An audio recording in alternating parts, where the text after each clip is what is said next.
Good morning students. मैं doctor Jitendra Kantia सेठ श्री भगवान दास तोदी महाविद्यालय की ऑनलाइन क्लासेज में आपका हार्दिक स्वागत करता हूं। बीएससी पार्ट सेकंड के अंदर अपने ने पहले मार्सिलिया की मॉर्फोलॉजी और एनाटॉमी के बारे में डिस्कस किया। आज अपने मार्सिलिया के अंदर रिप्रोडक्शन के बारे में अपन डिस्कस करते हैं। तो अपनी हेडिंग है रिप्रोडक्शन इन मार्सिलिया।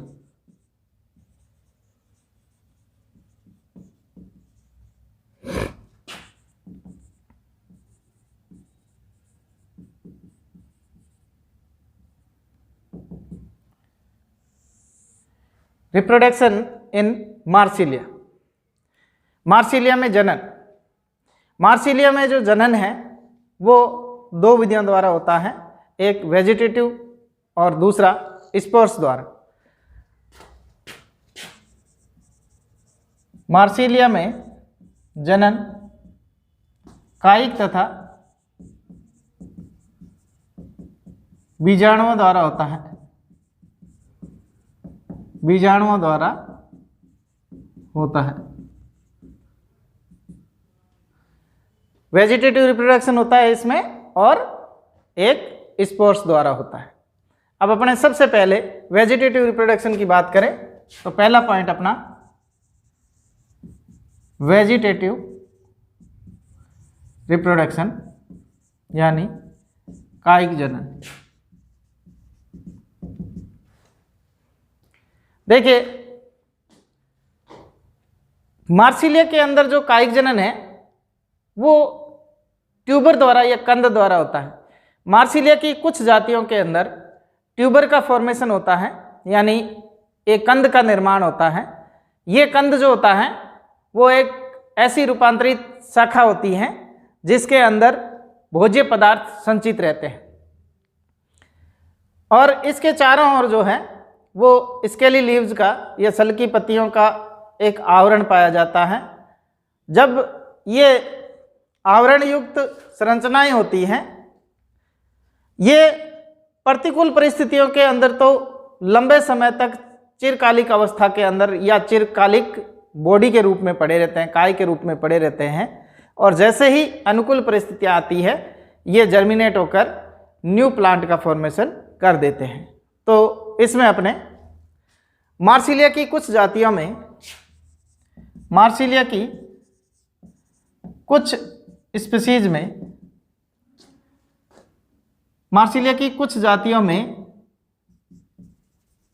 ट्यूबर या कंद का फॉर्मेशन होता है, कंद का निर्माण होता है। यानी मार्सिलिया की कुछ जातियां ऐसी है जिसके अंदर जो इसका राइजोम वाला भाग है, इस राइजोम वाले भाग पर कुछ विशिष्ट संरचनाएं विकसित होती हैं जो ट्यूबर कहलाती हैं। इन ट्यूबर्स के अंदर स्टोरेज फूड मटेरियल जो है, संचित भोज्य पदार्थ उपस्थित होता है और इसके चारों ओर जो ये ट्यूबर है, इसके चारों ओर स्केली लीव्स का एक आवरण पाया जाता है। तो इस प्रकार की संरचना बनती है। तो मार्सिलिया की कुछ जातियों में ट्यूबर का निर्माण होता है। एग्जाम्पल मार्सिलिया हिरसुटा और मार्सिलिया माइनूटा। मार्सिलिया हिरसुटा और मार्सिलिया माइनूटा के अंदर इस प्रकार की ट्यूबर का फॉर्मेशन होता है। ट्यूबर एक रूपांतरित शाखा है, यानी मॉडिफाइड ब्रांच है, मॉडिफाइड ब्रांच एक रूपांतरित शाखा है जिसमें भोज्य पदार्थ संचित रहते हैं, भोज्य पदार्थ संचित रहते हैं। ट्यूबर के चारों ओर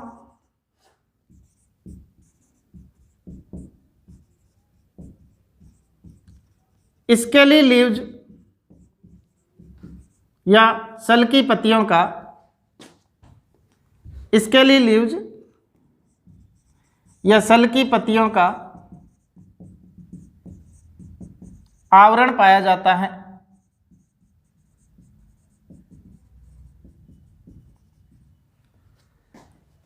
प्रतिकूल परिस्थितियों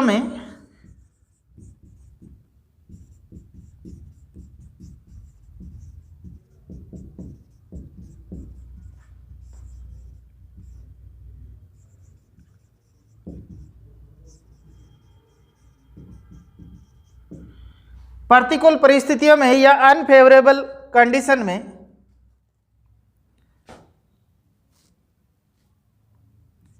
ये ट्यूबर चिरकालिक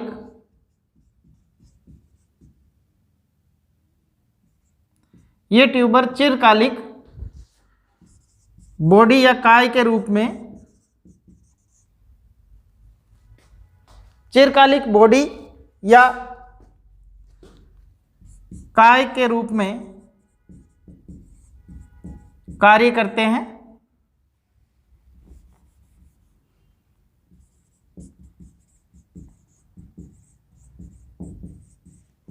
तथा अनुकूल परिस्थितियां आने पर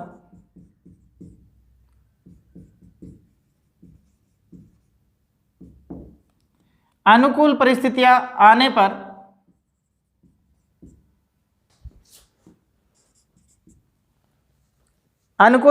आने पर ये जर्मिनेट होकर ये अंकुरित होकर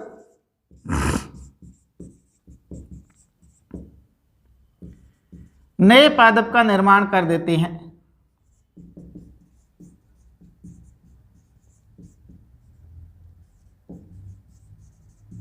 नए पादप का निर्माण कर देती है। तो ये मार्सिलिया के अंदर वेजिटेटिव रिप्रोडक्शन के बारे में अपने बात की कि मार्सिलिया की कुछ जातियां जैसे हिरसुटा और माइन्यूटा के अंदर ट्यूबर का फॉर्मेशन होता है। ये ट्यूबर जो है एक विशिष्ट प्रकार की शाखा होती है, रूपांतरित शाखा, जिसमें भोज्य पदार्थ संचित रहते हैं। ये ट्यूबर के चारों ओर स्केली लीव्स का आवरण पाया जाता है। प्रतिकूल परिस्थितियों के अंदर ट्यूबर जो है चिरकालिक बॉडी के रूप में कार्य करते हैं और अनुकूल परिस्थितियां आने पर ये ट्यूबर जर्मिनेट होकर नए पादप का निर्माण कर देते हैं। तो इस प्रकार इसमें वेजिटेटिव रिप्रोडक्शन कंप्लीट होता है। अब अपने सेकंड पॉइंट, स्पोर्स द्वारा जनन।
दूसरा पॉइंट अपना स्पोर्स द्वारा रिप्रोडक्शन, मार्सिलिया के अंदर बीजाणुओं द्वारा जनन। Second point, reproduction by spores, बीजाणुओं द्वारा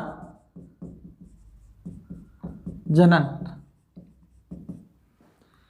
मार्सिलिया में बीजाणुओं द्वारा जनन। देखिए, मार्सिलिया एक हेटेरोस्पोरस प्लांट बॉडी है, यानी विषम बीजाणु पादप है। मार्सिलिया एक विषम बीजाणुक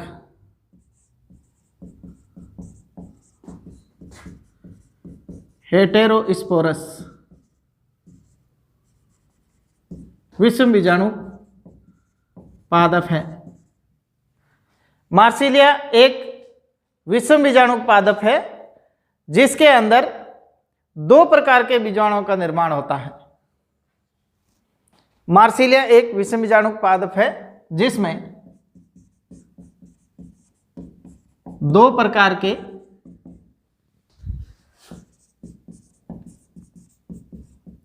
बीजाणुओं का निर्माण होता है।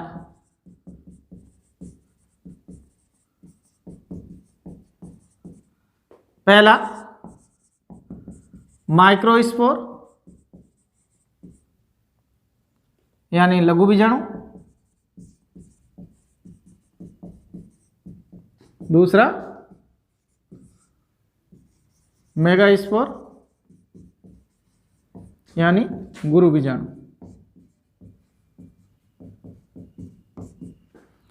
तो मार्सिलिया कैसा पादप है?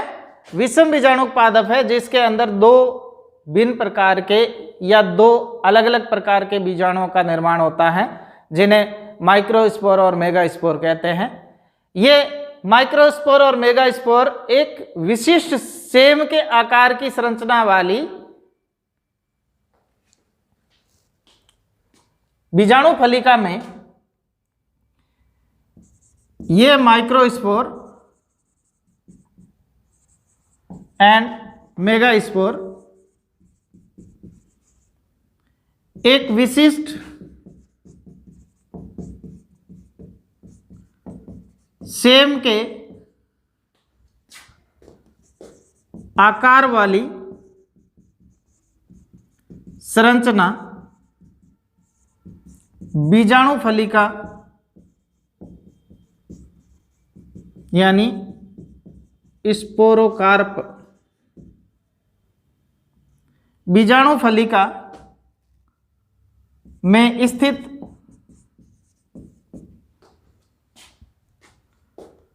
लघु बीजाणुधानी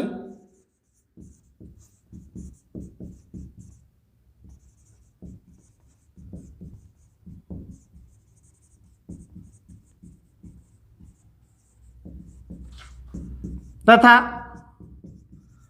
गुरु बीजाणु धानी में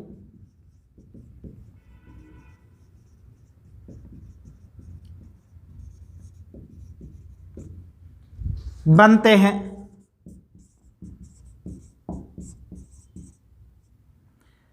यानी कि इसके अंदर जो लघु बीजाणु है और गुरु बीजाणु है वो एक विशिष्ट संरचना जो कि सेम के आकार की संरचना वाली होती है, उस संरचना को स्पोरोकार्प या ये बीजाणु फलिका कहते हैं। इस बीजाणु फलिका में स्थित लघु बीजाणुधानी और गुरु बीजाणुधानी के अंदर ये विकसित होते हैं।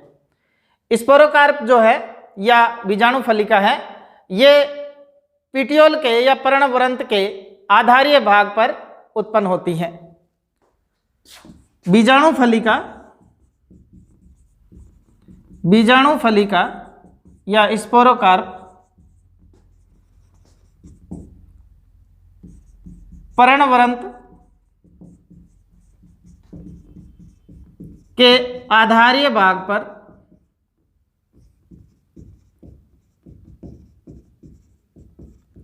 उत्पन्न होती है। बीजाणु फलिका कहाँ पे उत्पन्न होती है? स्पोरोकार्प के आधारीय भाग पर उत्पन्न होती है। और ये स्पोरोकार्प का निर्माण जो है उस समय होता है जब प्लांट जो है या तो पानी शुष्क या सूखने वाला होता है या पानी पूर्णतया सूख जाता है, तालाब पूर्णतया सूख जाते हैं, उस समय इन स्पोरोकार्प का निर्माण होता है। स्पोरोकार्प अलग अलग पादपों के अंदर अलग अलग प्रकार से विकसित होते हैं। स्पोरोकार्प का निर्माण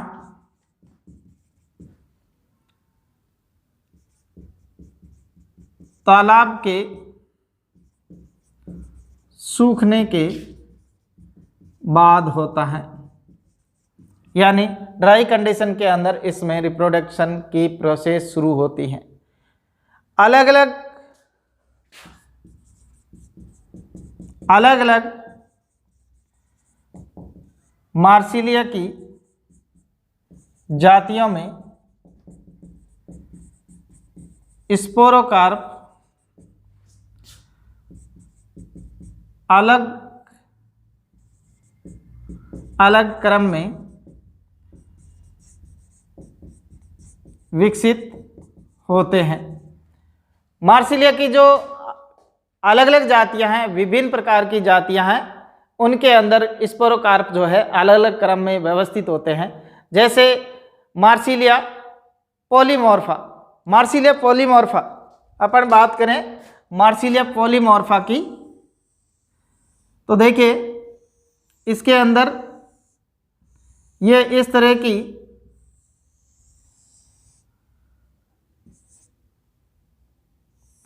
ये मान लीजिए मार्सिलिया का प्लांट है, और इसके यहाँ पे आधारीय भाग पर यहाँ पे ये इस तरह से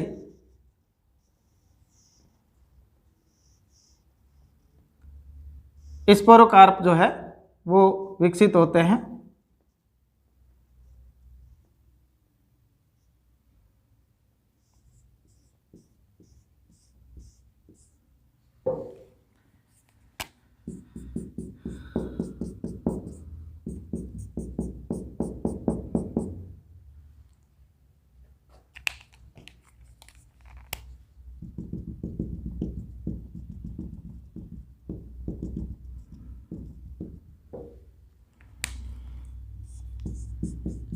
स्पोरोकार्प, मार्सिलिया पॉलीमॉर्फा, मार्सिलिया पॉलीमॉर्फा के अंदर जो स्पोरोकार्प बनते हैं वो रेखीय क्रम में व्यवस्थित होते हैं। तो मार्सिलिया पॉलीमॉर्फा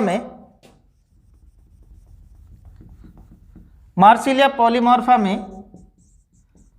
स्पोरोकार्प रेखीय क्रम में व्यवस्थित होते हैं। तो यहाँ पे इसमें ये पीटियोल है, और इस पीटियोल पे यहाँ पे ये इस तरह से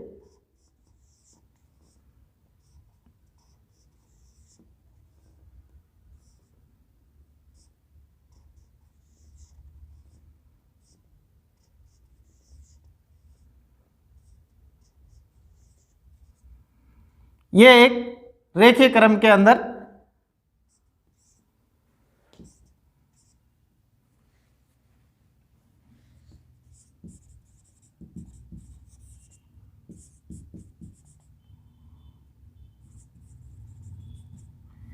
ये सारे के सारे स्पोरोकार्प जो है वो एक रेखीय क्रम में व्यवस्थित होते हैं। इस तरह से ये पीटियोल हो गया, ये रूट्स हो गई, ये स्पोरोकार्प हो गया, और ये लीफलेट्स हो गई। तो ये मार्सिलिया पॉलीमॉर्फा के अंदर इस प्रकार से आपको इसके अंदर ये देखने को मिलेगी। यदि अपन बात करें मार्सिलिया क्वाड्रिफोलिया के अंदर, तो मार्सिलिया क्वाड्रिफोलिया के अंदर जो स्पोरोकार्प होते हैं वो 2 से 5 तक संख्या में बनते हैं, और सभी के सभी एक ही वृंत के साथ में आपस में जुड़े हुए रहते हैं। तो देखिए कैसे,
स्पोरोकार्प,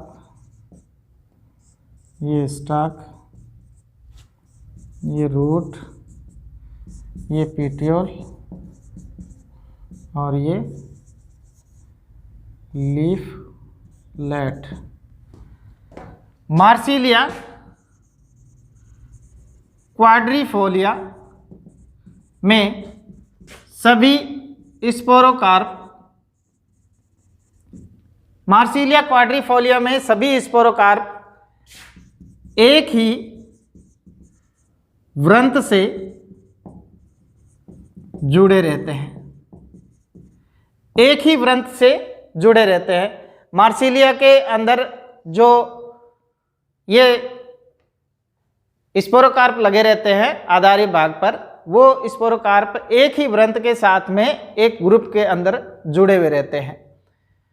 जबकि मार्सिलिया माइन्यूटा के अंदर, मार्सिलिया माइन्यूटा में देखिए, मार्सिलिया माइन्यूटा में सभी स्पोरोकार्प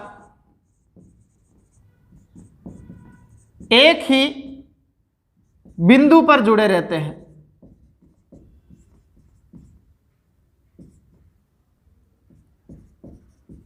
यानी उनके सबके पूतंतु अलग अलग होते हैं और एक ही बिंदु से जुड़े रहते हैं। देखिए किसे, ये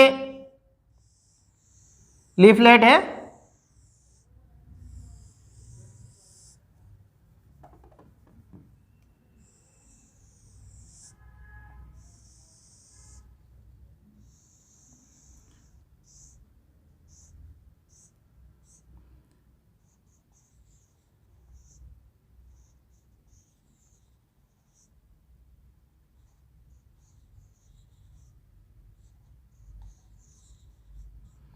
इस तरह से सभी के सभी स्पोरोकार्प जो है वो एक ही बिंदु पर जुड़े रहते हैं।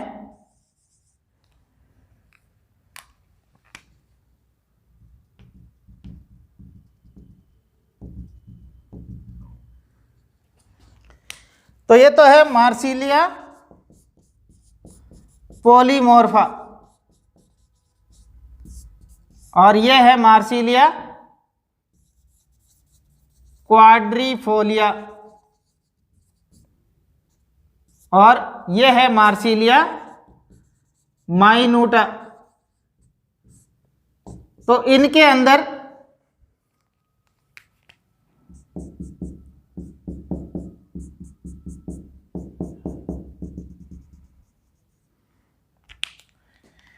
ये लीफलेट हो गया, ये पेटियोल हो गया, ये स्पोरोकार्प हो गया और ये इसकी रूट्स हो गई। तो ये मार्सिलिया माइन्यूटा के अंदर इस प्रकार से ये व्यवस्थित होते हैं। जबकि मार्सिलिया कोरोमंडलिका के अंदर केवल एक स्पोरोकार्प पाया जाता है, मार्सिलिया कोरोमंडेलिका।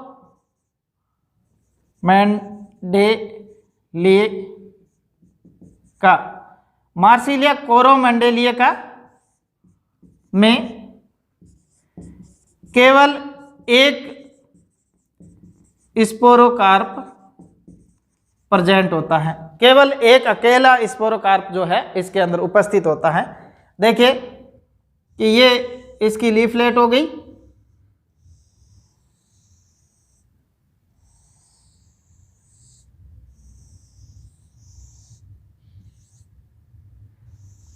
ये इसका पेटियोल हो गया।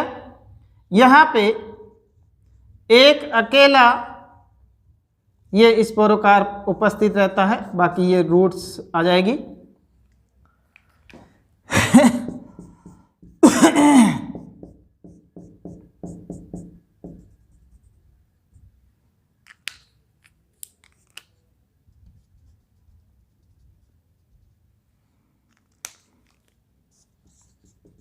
सिंगल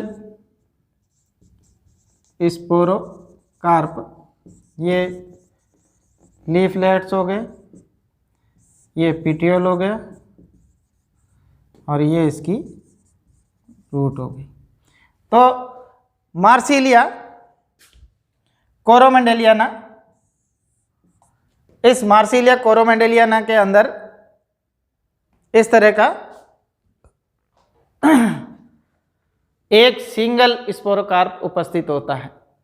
तो आज अपने ने मार्सिलिया के अंदर रिप्रोडक्शन के बारे में डिस्कस किया, जिसके अंदर अपने ने वेजिटेटिव रिप्रोडक्शन के बारे में डिस्कस किया, साथ ही इसमें अपने ने स्पोर्स द्वारा होने वाले रिप्रोडक्शन के बारे में डिस्कस किया, और इसके अंदर जो स्पोरोकार्प है वो किस प्रकार से प्लांट पर व्यवस्थित होते हैं उनके बारे में डिस्कस किया।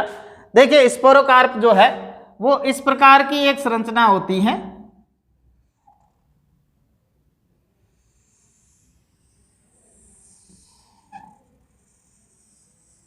इस प्रकार की,